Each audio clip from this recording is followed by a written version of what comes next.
Hello बच्चों, welcome to your channel physics with King Sen sir. बच्चों, आज हम आप लोगों के लिए लेकर के आए हैं क्लास 11th के चैप्टर वेव मोशन का न्यूमेरिकल सीरीज। और न्यूमेरिकल सीरीज का फर्स्ट पार्ट या पहला वीडियो। इसमें हम लोग आज कम से कम 10-12 क्वेश्चन अपने एक्सरसाइज के सॉल्व करेंगे। तो बच्चों, वीडियो को शुरू करने से पहले मैं आपको कुछ बेसिक फार्मूलों की जानकारी दे दूं, जो कि इस सभी जितने भी क्वेश्चन दिए गए हैं इस पर यूज में आने वाले हैं। शुरू करते वीडियो को। बच्चों, मेरा नाम है किंगसेन कुमार और ये है आपका प्यारा सा चैनल फिजिक्स विद किंगसेन सर। तो शुरू करते हैं। देखते हैं बच्चों पहला क्वेश्चन। क्वेश्चन को सॉल्व करने से पहले हम कुछ बेसिक फार्मूलों के बारे में बता दें। बच्चों, जो तरंग चाल का सूत्र होता है किसी भी मीडियम में वेव की स्पीड, ये फार्मूला होता है v बराबर n इंटू लैम्डा। ये बहुत बेसिक सा फार्मूला। यहाँ पर v वेलोसिटी को रिप्रेजेंट करता है, n फ्रीक्वेंसी को दिखाता है और लैम्डा वेवलेंथ को दिखाता है। मतलब ये चाल है, ये आवृत्ति है और ये तरंग दैर्घ्य है। तो पहले वाले फार्मूले में ये बेसिक सी चीजें हैं और ये सारी चीजें हम लोग क्लास 9th में भी डिस्कस कर चुके होंगे, क्लास में या किए हैं। अब दूसरा फार्मूला। अच्छा, हम लोग एक एक फार्मूले पर एक एक क्वेश्चन सॉल्व करते रहते हैं। फार्मूला जो मिलेगा हम आपको बताते रहेंगे। और जो लिखा है पहले क्वेश्चन को देखिए। एक रेडियो प्रसारण केंद्र की आवृत्ति 30 मेगाहर्ट्ज है। मतलब हमको फ्रीक्वेंसी दिया गया n बराबर 30 मेगाहर्ट्ज। इसको हर्ट्ज में कन्वर्ट कर लीजिए तो 31 मेगाहर्ट्ज में 10⁶ हर्ट्ज। तो ये हो जाएगा 30 × 10⁶ हर्ट्ज। केंद्र से प्रसारित होने वाली तरंगों की तरंगदैर्घ्य की गणना कीजिए। हमको लैम्डा फाइंड करने के लिए कहा गया है और कहा गया है कि जो प्रकाश की चाल है या जो रेडियो प्रसारण केंद्र की आवृत्ति जो इतनी दी गई है उसमें जो तरंगे प्रसारित हो रही हैं उन तरंगों की चाल प्रकाश की चाल के बराबर है। और प्रकाश की चाल या तरंग की चाल इसको हम v से भी दिखा सकते हैं, c से भी। क्योंकि प्रकाश की चाल से चल रही है इसलिए c से दिखाया गया है। अदरवाइज वेव की स्पीड को v से दिखाते हैं। कितना दिया गया है? 3 × 10⁸ मीटर प्रति सेकेंड।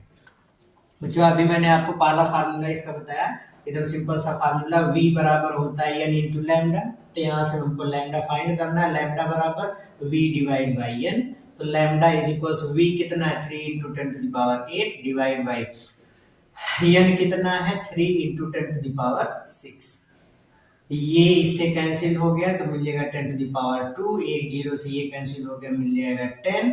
ये इससे कैंसिल हो गया। ओवरऑल हमको मिल गया लैम्डा इज इक्वल्स 10 मीटर।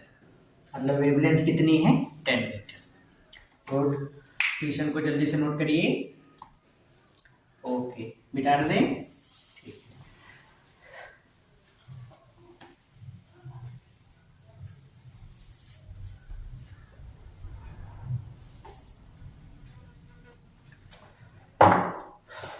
दूसरे क्वेश्चन को देखते हैं बच्चों। दूसरे क्वेश्चन में लिखा है एक कंपित्र द्वारा रिपल टैंक में जल के पृष्ठ पर लहरें उत्पन्न की जा रही हैं। दो लगातार श्रृंगों के बीच की दूरी 3 सेंटीमीटर है। दो क्रमागत श्रृंगों अथवा गर्तों के बीच की दूरी को ही तरंगदैर्घ्य कहते हैं। मतलब हमको दिया गया है लैम्डा कितना है? 3 सेंटीमीटर। ठीक है। लहर 1.2 सेकंड में 25.2 सेंटीमीटर की दूरी तय करती है। लहर 1.2 सेकंड में, मतलब हमको समय दिया गया कितना? 1.2 सेकंड में कितनी दूरी तय करता है? डिस्टेंस को मान लेते हैं यस, ये है 25.2 सेंटीमीटर। इतनी दूरी तय करता है। आपको ज्ञात करना है उत्पन्न तरंग की तरंगदैर्घ्य। लैम्डा हमको फाइंड करना है, तरंग वेग वेलोसिटी हमको फाइंड करना है तथा आवृत्ति फ्रीक्वेंसी हमको फाइंड करना है। ठीक है। एक तो तरंगदैर्घ्य ज्ञात करना है तो लैम्डा तो हमने वैसे ज्ञात कर लिया कि दो क्रमागत श्रृंगों के बीच की दूरी या लगातार गर्तों के बीच की दूरी को ही तरंगदैर्घ्य कहते हैं। तो लगातार श्रृंगों के बीच की दूरी 3 सेंटीमीटर है तो लैम्डा 3 सेंटीमीटर। एक आंसर तो यही मिल गया। ठीक है। बाकी अब हम लोग ज्ञात कर लेते हैं इसकी चाल। बच्चों, कहा गया है कि लहर 1.2 सेकंड में 25.2 सेंटीमीटर की दूरी तय कर लेती है। किसी भी स्थान पर विक्षोभ जिस वेग से आगे बढ़ता है उसी को हम लोग तरंग की चाल कहते हैं। तो विक्षोभ 1.2 सेकंड में इतनी दूरी तय करता है तो चाल कितना होगा, तो हम लोग सिंपल सा फार्मूला लगाते हैं, चाल बराबर दूरी बटा समय। v बराबर दूरी 25.2, समय कितना 1.2, दशमलव मर गया, तो v बराबर 252/12 कैंसिल कर दीजिए, 12 दूनी 24, 12 एकम 12, मतलब ये हमको मिल गया v बराबर 21 सेंटीमीटर पर सेकंड, इतना है 21 सेंटीमीटर पर सेकंड। दूसरा आंसर मिल गया, एक तो हम लोग निकाल ही चुके थे, बची फ्रीक्वेंसी। फार्मूला लगा दीजिए, v बराबर होता है n लैम्डा या n बराबर v बाई लैम्डा, तो n बराबर v आया है 21, लैम्डा है 3, 3 सत्ते 21, मतलब n बराबर मिल गया 7 हर्ट्ज। ये इसका आंसर था। ठीक है, ठीक है, क्वेश्चन को नोट करिए जल्दी से। ओके, अब लेते हैं बच्चों तीसरा क्वेश्चन, क्वेश्चन नंबर 3।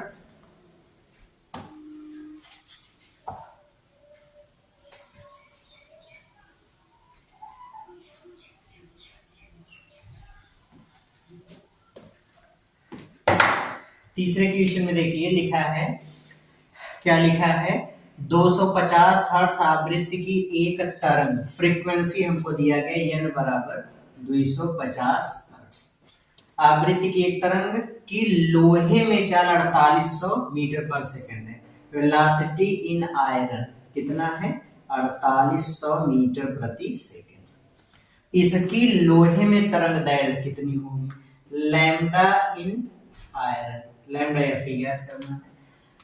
दूसरा, तो पहले तो हम लोग इसी को सॉल्व कर लें, यहां से निकालोगे बच्चों v बराबर होता है n लैम्डा, एफ ई की बात हो रही है तो यहां से लैम्डा एफ ई फाइंड करेंगे, तो लैम्डा एफ ई बराबर V F E divide by n, lambda F E बराबर वी एफ ई कितना है 4800 बटे n का मान 250, ये इससे कट गया, 5 से काट देंगे 5 × 5 = 25, 5 से इसको काटोगे तो 5 × 9 = 45, 3 × 48, 5 × 36, 5 से काट दीजिए तो लैम्डा एफ ई बराबर 5 एकम 5 और 5 से काटेंगे तो 5 एकम 5, 5 × 9 = 46 हो गया, 5 × 9 = 45, 5 दूनी 10, इतने मीटर 19.2 मीटर, पहले का आंसर हो गया। दूसरे वाले क्वेश्चन में इसका दूसरा वाला पार्ट जो दिया है, इसमें देखिए, यदि तरंग की y, इस तरंग की y में तरंग दैर्घ्य कितनी होगी, लैम्डा इन एयर फाइंड करना है।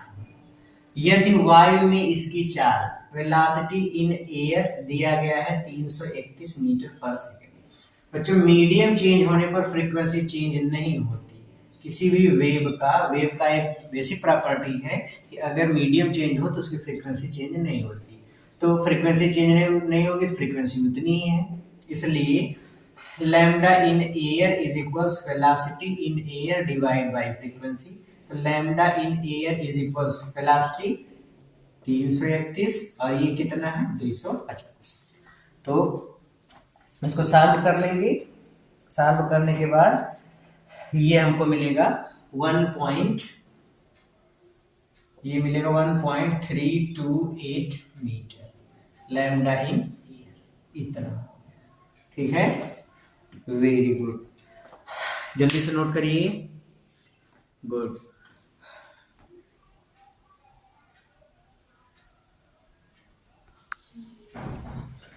ठीक है बच्चों, आ जाइए देखते हैं अगला question, question number 4। Question number 4 में है, यदि लोहे का यंग प्रत्यास्थता गुणांक 2 × 10⁻11 न्यूटन प्रति मीटर स्क्वायर व घनत्व 8 × 10⁻3 किलोग्राम पर मीटर क्यूब हो तो लोहे में ध्वनि की चाल ज्ञात कीजिए। जो हमको दिया गया young modulus of elasticity 2 × 10⁻11 Newton पर मीटर स्क्वायर और इसकी डेंसिटी है D = 8 × 10⁻3 kg पर मीटर क्यूब। लोहे में ध्वनि की चाल, वेलोसिटी हमको फाइंड करना है। बच्चों, किसी रिजिड मीडियम में ध्वनि की चाल का फार्मूला होता है v = √y/d। अगर एक छड़ के रूप में है तो लोहे या कोई भी अगर पदार्थ है ठोस है क्षण के रूप में, तो उसमें ध्वनि तरंगों की चाल का ये फार्मूला, जहाँ पर ये y यानी प्रत्यास्थता गुणांक और d घनत्व है। तो वैल्यू पुटअप कर लीजिए, v बराबर अंडर रूट y की value 2 into 10 to the power 11 divide by 8 into 10 to the power 3। ये इससे मर गया 10 टू द पावर 8, ये इससे कैंसिल हो गया तो 4, तो ये हमको मिल जाएगा 1/4 का वर्गमूल 2, और ये हो गया 10 टू द पावर 4। इसको हम लिख सकते हैं 1/2 into 10 into 10 to the power 3, ये इससे कैंसिल हो गया 5, मतलब ये हमको मिल गया 5 into 10 to the power 3 metre पर सेकेंड, इतना। या हम इसको लिख सकते हैं v इज इक्वल्स 5000 मीटर पर सेकेंड, इतना है। तो ये वेलोसिटी आएगी साउंड की। ओके, नोट कर लीजिए, ठीक है। नेक्स्ट क्वेश्चन देखिए, अगला क्वेश्चन,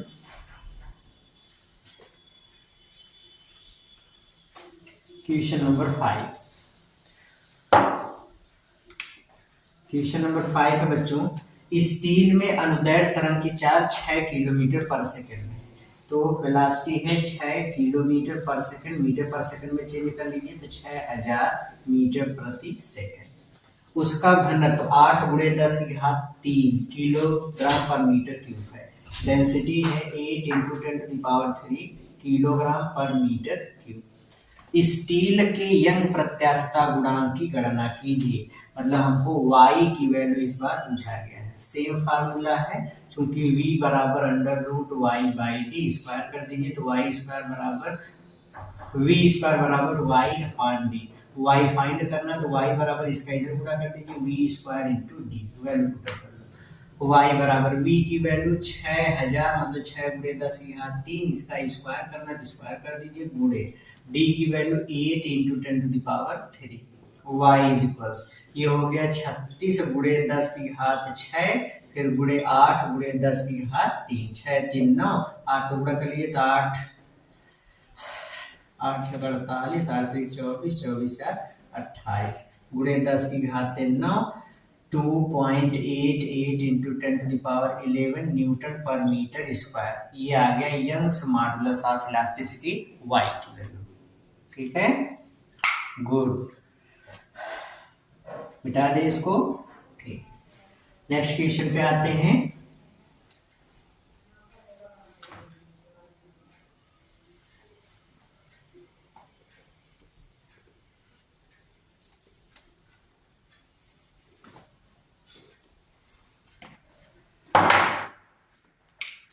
अगला क्वेश्चन बच्चों, यदि जल का आयतन प्रत्यास्थता गुणांक, जल द्रव है और जल का आयतन प्रत्यास्थता गुणांक को b से दिखाते हैं। ये दिया गया है 2 गुणे 10 की घात 9 न्यूटन पर मीटर स्क्वायर, तथा घनत्व डेंसिटी है 1.0 into 10 to the power 3 kg पर मीटर क्यूब है। तो जल में ध्वनि की चाल वेलोसिटी फाइंड करनी। बच्चों, द्रव में ध्वनि तरंगों की चाल का फार्मूला है v is equal under root b by D. Value put कर दीजिए, under root b 2 into 10 to the power 9 divide by D 10 to the power 3, ये इससे कैंसिल 10 टू द पावर 6, तो v इज इक्वल, ये हो गया root 2 into 10 to the power 3, इसका वर्गमूल 10 टू द पावर 3 और इसका रूट 2 की value 1.414 into 10 to the power 3, इतने मीटर पर सेकेंड। ये इसका आंसर है। ठीक है, गुड। अगला क्वेश्चन ले, ठीक है, अगले क्वेश्चन पे आ जाइए।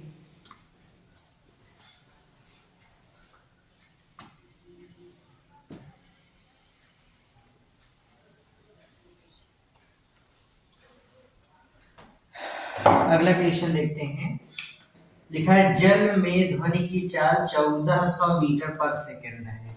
वेलोसिटी है 1400 मीटर प्रति सेकेंड।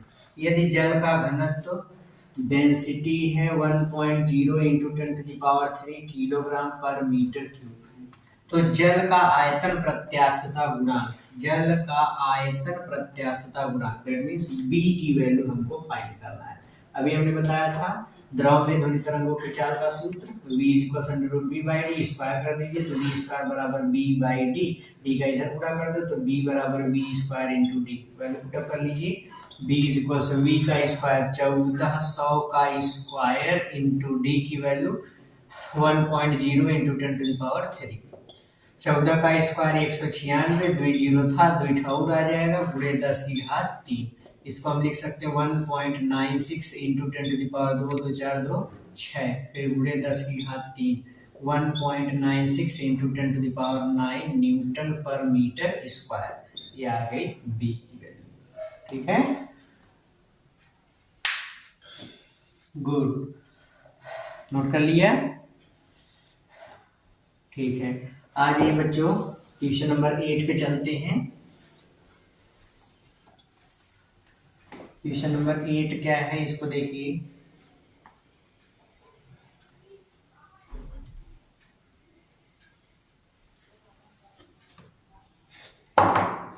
क्वेश्चन नंबर 8 है बच्चों, जल के जहाज से अनुदैर्ध्य तरंग के समुद्र तक। बच्चों मान लो कि यहां पर समुद्र है,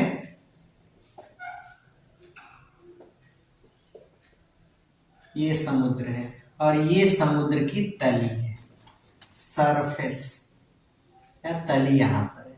यहां पे मान लेते हैं कोई जहाज है, ये और इस पे झंडा इसे लहर रहा है, एकदम मस्त जहाज बना लेते हैं। कैसी जहाज है पता नहीं, कैसी जहाज है, बट जहाज पनिया जहाज बच्चों। ठीक है, यहां से ये तली है, मतलब इसका ऊपर वाला सरफेस है। जल के जहाज से अनुदैर्ध्य तरंगे समुद्र की तली से, यहां से अनुदैर्ध्य तरंग मतलब ध्वनि तरंग आई, टकराई, वापस गई, ये चीज कहा गया। तली से 2.64 सेकंड बाद वापस लौटती है, आई और गई, आने जाने में कुल लगा समय t कितना है, 2.64 सेकेंड, इतना टाइम लगता है। यदि जल की आयतन प्रत्यास्थता, जल की द्रव की आयतन प्रत्यास्थता किसे दिखाते हैं, बी से, कितना है 220 किलोग्राम पर मिलीमीटर स्क्वायर। यूनिट इसकी देखिए, बड़ी इंटरेस्टिंग चीज है, यूनिट इसकी किलोग्राम पर मिलीमीटर स्क्वायर दिया गया। बस बच्चों हम लोगों को ये पता है कि इलास्टिसिटी की यूनिट न्यूटन पर मीटर स्क्वायर होती है, यहाँ पर तो दूसरी दी गई, तो इसको हमको न्यूटन पर मीटर स्क्वायर में चेंज करना होगा, जी से मल्टीप्लाई कर दो। मतलब इसी को हम लोग ऐसे सॉल्व कर सकते हैं, 220 गुणे न्यूटन पर मीटर स्क्वायर में बदलना है तो 9.8 न्यूटन पर किलोग्राम, फिर गुणे किलोग्राम पर मिलीमीटर स्क्वायर, ये इससे कैंसिल हो गया। 220 गुणे 9.8 फिर गुणे न्यूटन पर मिलीमीटर स्क्वायर को मीटर स्क्वायर में बदलिए तो 10 की घात 3 का होल स्क्वायर, इतने मीटर स्क्वायर। 220 गुणे 9.8 गुणे 10 की घात, ये आ जाएगा 10 की घात 6, ऊपर जाएगा तो प्लस 6, इतने न्यूटन पर मीटर स्क्वायर। ये वैल्यू हम लोगों को मिल गई बी। अब जा करके बी की वैल्यू को पुट अप कर सकते हैं। तथा घनत्व डेंसिटी डी हमको दिया गया 1.1 इंटू 10⁻³ किलोग्राम पर मीटर क्यूब, ये तो सही दिया है। समुद्र की गहराई ज्ञात कीजिए, एच की वैल्यू हमको पूछा गया है कि यहां से यहां तली तक की ये वाली जो इसकी गहराई है एच, ये हमको फाइंड करनी कितनी होगी। अच्छा फिर से पूरे क्वेश्चन को देखो, जल लिखा है, जल के जहाज से अनुदैर्ध्य तरंगे समुद्र की तली से इतने सेकंड बाद वापस लौटती हैं। यदि जल की आयतन प्रत्यास्थता इतनी हो, घनत्व इतना, समुद्र की गहराई आती है। अच्छा मान लीजिए जो तरंगे चल रही हैं नीचे की तरफ, इनकी वेलोसिटी है v, ठीक है। अगर ये तरंग यहां से यहां तक आई तो आने में इसकी गहराई h है, तो आने में h दूरी तय करेंगी, फिर यहां से टकरा के गई तो जाने में भी कितनी दूरी तय करेंगी h, तो आने में h जाने में h, तो टोटल कितनी दूरी हो गई 2h। टोटल डिस्टेंस किसके बराबर है 2h। अच्छा टोटल टाइम कितना लग रहा है t, टोटल टाइम लग रहा है इस मान की, और किस वेलोसिटी से ये चल रही हैं, v। बच्चों चाल दूरी और वेग में समय संबंध, चाल दूरी और वेग में संबंध होता है, चाल दूरी और समय में संबंध, चाल दूरी और समय में संबंध होता है velocity is equals distance divide by time. Value put up करो, वेलोसिटी v है, डिस्टेंस कितनी है 2h डिवाइड बाय टाइम कितना है t। h हमको फाइंड करना है, इसका इधर गुणा करो, v into T is equals 2h। So h is equals कितना कितना कितना, h is equals v into T divide by 2, तो का इधर भाग हो जाएगा, ये हमको ऊंचाई मिलेगी। अब ऊंचाई होगी कितनी, वैल्यू फाइंड करते हैं। मिटा दे क्वेश्चन को, नोट कर लिए होंगे आप लोग, ठीक है। अब देखो